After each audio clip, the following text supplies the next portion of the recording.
ये शर्ली में spur variety के सेब की किस्में हैं।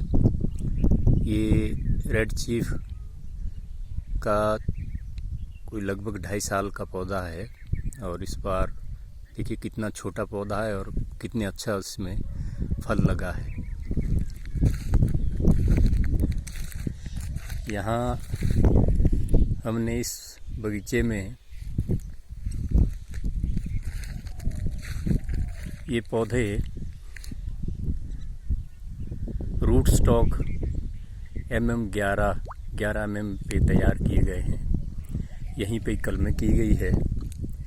ये रेड चीफ, सुपर चीफ, ये पोलिनेटर रेड लम गाला और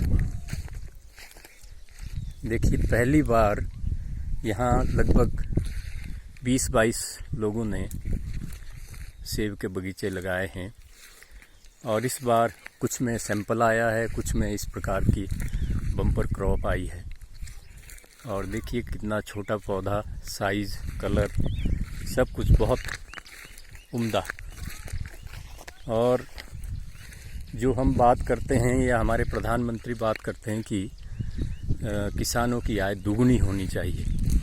जो हम रेनफेड एरिया में रहते हैं, हिमाचल, उत्तराखंड जैसे पहाड़ी राज्यों में, हमारे लिए बहुत आवश्यक हो जाता है कि जिस क्षेत्र में जिस चीज़ की ज़्यादा संभावनाएं हैं, तकनीकी विशेषज्ञों के साथ, कृषि वैज्ञानिकों के साथ, बागवानी वैज्ञानिकों के साथ, पशुपालन विशेषज्ञों के साथ सलाह मशवरा करके हमें उस चीज़ की तरफ कदम बढ़ाने चाहिए। परंपरागत खेती से हमारी आय, किसानों की आय कभी भी दुगनी नहीं हो सकती। अब जैसे मिड हिल्स में, मिडल एरिया में बागवानी की अगर हम संभावनाएं तलाशें तो इस प्रकार की जो सेब की जो स्पर वैरायटीज़ निकली है उसका हमें चयन करना पड़ेगा और उसकी तरफ ही हमें आगे बढ़ना पड़ेगा। बहुत ज़्यादा संभावनाएं हमारे ग्रामीण क्षेत्रों में इस प्रकार के खेती की है। ये पोलिनेटर रेडलम गाला, ये छोटा पौधा देखिए कितना अच्छा इसमें फ्रूट सेटिंग हुई है, कलर देखिए। तो ये बहुत आवश्यक है कि हम इस खेती को बढ़ावा दें और सामूहिक रूप से बढ़ावा दें। अकेले करेंगे तो उसमें नुकसान ज़्यादा झेलना पड़ता है। पक्षियों का नुकसान, वन्य जीवों का नुकसान, बंदर आदि, आदमी का नुकसान। अब जहाँ एक बगीचा किसी गांव में लगा होगा तो बाकी के नहीं होंगे तो वो नुकसान ही हर आदमी चाहेगा। बच्चे भी उसको उजाड़ेंगे, लोग भी चोरी छिपे उसका नुकसान करेंगे। तो सामूहिक रूप से हमें इस तरफ बढ़ना पड़ेगा। निश्चित रूप से हमारी आय दुगनी हो सकती है। ये देखिए कितना अच्छा कलर, कितनी अच्छी फ्रूट सेटिंग। और यहाँ शर्ली में इस बगीचे में कोई सिंचाई का साधन नहीं है। हमने जो भी थोड़ा बहुत साधन बना है, बहुत कम सिंचाई के बावजूद, और इस बार तो इस सीज़न में तो हमने की ही नहीं, ना गर्मियों में ना अभी तक कोई सिंचाई की है। जैसे बीच बीच में थोड़ी बारिश होती रही है।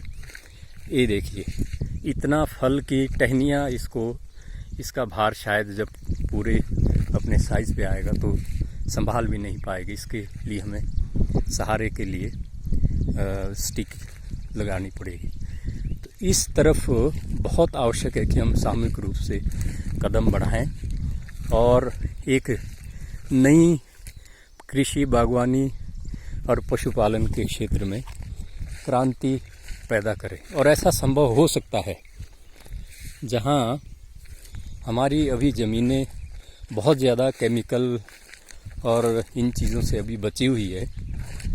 लोग सब्जियों में हालांकि कीटनाशक वगैरह इस्तेमाल करने की मजबूरी भी होती है, लेकिन फिर भी हम सब्जियों में भी जाएं, लेकिन बागवानी में इस तरफ हम ज़रूर ध्यान दें कि जो चीज़ हमारे लिए सूटेबल है और अनुभव के आधार पे है।